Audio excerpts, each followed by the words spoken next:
Is your car talking to you, making that kind of clunking or popping noise, or even kind of vibrating maybe when you're trying to make a turn?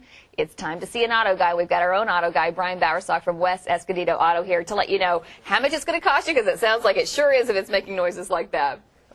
Yes, it can start to make noise. We actually had a viewer that wrote into me and asked me about their cars making noise when they turn corners. This very problem. This very problem. So I thought, hey, this is a good thing to talk about. CV axles, they last a long time. Most cars have gone to a floating type of axle like this, okay, instead of a straight axle like older cars had. Even rear-wheel drive cars now, a lot of these have them, the BMWs, Mercedes, things like that. So this is responsible for the clicking and popping then? Correct. What happens is, and this is an old joint here that I've taken apart off the axle actually. What happens is usually a CV boot will come apart like this one did. Now that one there's a brand new one. You can see how it's all together in one piece. Okay. Exactly. And this one here you can see actually split. And what happens when they split on the vehicle is they actually get dirt and road grime and everything in there. Okay. The grease comes out that's actually inside, that stays inside these normally, and the hardening starts to wear off the balls, and you get a clicking type of noise, often described as when turning hard.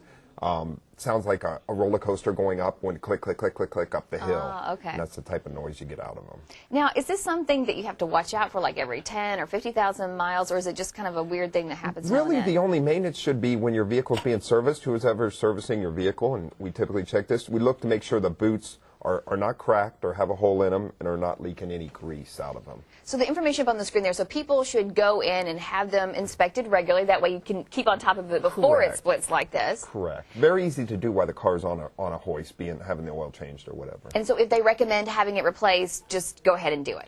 Absolutely, because to replace a boot, which is cheaper than actually replacing an axle, a lot of times, if you catch this soon enough, you can service this, fill it with new grease, put a new boot on it, and it's good to go.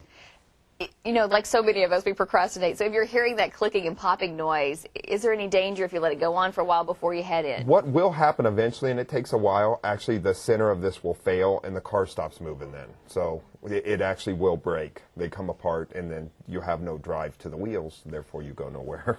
So you're going to stop one way or the other. Absolutely. Now, how much does a repair like this cost? I mean, this looks like a major component to your car. Correct. Axles have actually come way down in price with the remanufacturing of them.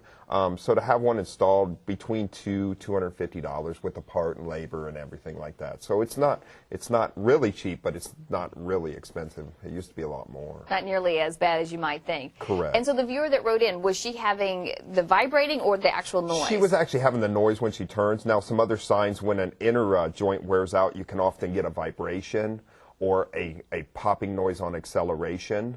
And if the outer joint gets bad enough, you can get vibration all the time, kind of like a wheel bounce out. All right. But the first sign is the clicking normally that they're wearing. But does it endanger your car? I mean, obviously, at some point it can just stop, but is it going to keep you from being able to turn at all? They can bind and stuff, but no, not typically. You don't have a turning problem or anything like that safety-wise. The only safety problem would be if it breaks and leaves you stranded in the middle of the freeway, a place I wouldn't want to be. No, never want to be there. Brian, thank you so much for being here with us again today. And if you have a question for Brian, you can log on to our website at fox6.com, and there you'll see a little place where you can click on and ask him your own question. Of course, hopefully we'll be able to put it on the air here for others as well.